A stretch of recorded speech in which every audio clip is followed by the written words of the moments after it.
Mercedes has been off the pace all season long, but we saw great performance from the team and drivers which resulted in a double podium. But in Spa, as qualifying is done, I hate to say it, if you are a Mercedes fan, then you will be in complete disbelief from the performance they have shown today. Lewis Hamilton lines on the second row followed by George Russell on the third row, but it would have been worse if the grid penalties for the top drivers were not in place. The Mercedes drivers were nearly 2 seconds adrift from Max Verstappen's pole lap time. We thought a revitalized W13 would be on track with the new upgrades after the summer break, but the W13 is even more far behind than it was.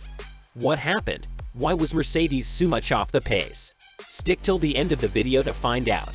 If you have watched the qualifying and practice sessions of the Belgian Grand Prix, it is evident that the W13 is lacking the top speed shown by the Red Bull. Even Ferrari is not able to match the Red Bull's top speed. The Williams of Alex Albon was faster than the Mercedes duo on the first sector, goes to prove that the Mercedes power unit is not at fault here as initially suspected.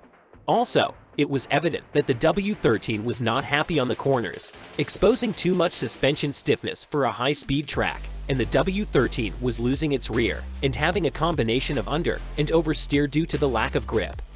Those were the problems the Mercedes duo were going through. Now let's go through why these problems are caused. First, let's talk about the W13's top speed on the first and last sectors. Mercedes were carrying top speeds of around 325 to 330 kilometers per hour. The Red Bulls, on the other hand, were on top speed of 330 up to 340 kilometers per hour.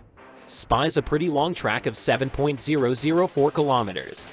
So the top speed advantage carried in the first and last sector can account for about 60 to 65% of the time loss of Mercedes. If it were not the power unit, why is the Mercedes slow on the straights? The answer is aerodynamic efficiency. Let's talk a little bit of the W13's past now, shall we? Started in Bahrain was the porpoising phenomenon which plagued Mercedes' 2022 season. To eliminate this, various steps were taken, but now it seems to cured.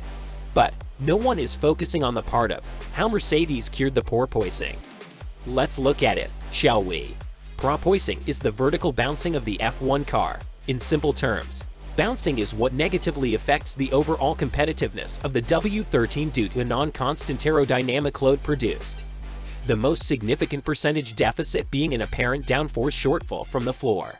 Upon our investigations, the floor equates to about 80% of the total aerodynamic load, with the remainder produced by the bodywork and wings.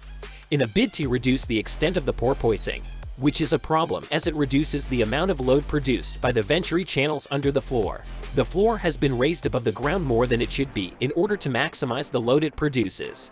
By using greater ride heights than their rivals, with rumors of around 7 to 8 millimeters difference, the load produced by the W13's floor is reduced by more than 20%. To compensate the deficit, Mercedes had to increase the amount of downforce generated by their wings, thus creating drag. Now, let's get back to the present moment. These changes to the W13 have been carried over to many races to this season, even to the Belgian Grand Prix.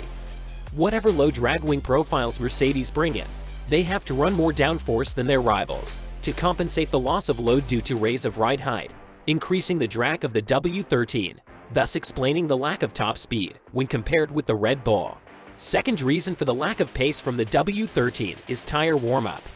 I believe we have touched about this on another video as well. We'll drop the link for that video in the description, but let's talk about it here too, in detail.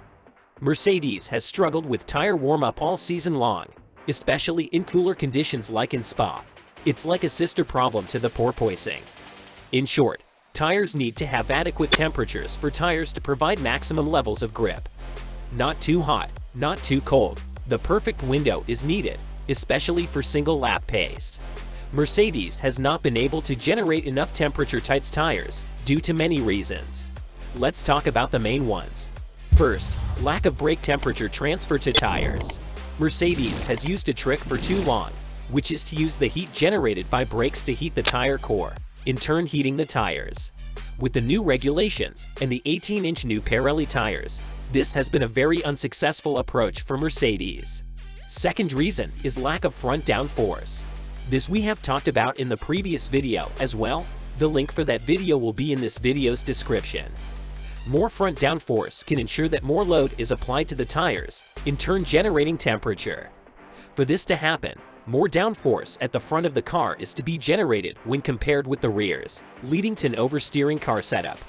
This is only preferred by a small bunch of drivers, which includes Max Verstappen, which explains how he is dominating this season. To achieve this setup under current regulations, the nose of the front wing must be much more pointier, but it might not be on the driver's sweet spot of setups, therefore an approach not followed by Mercedes. Mercedes brought in new floor fences and floor body to the Belgian Grand Prix, to aid in downforce, in a bid to solve this issue. But it seems though that the upgrade is not working very effectively. Now it's predictions time. Carlos starts on pole alongside Perez.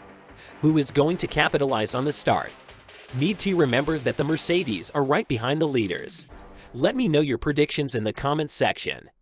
As for my predictions, I am going with a Max Verstappen win, Lewis Hamilton second and Sergio Perez in third. By the way, want to know more news from the Formula One world? Then click on the video link coming up on your screen, and I will see you there.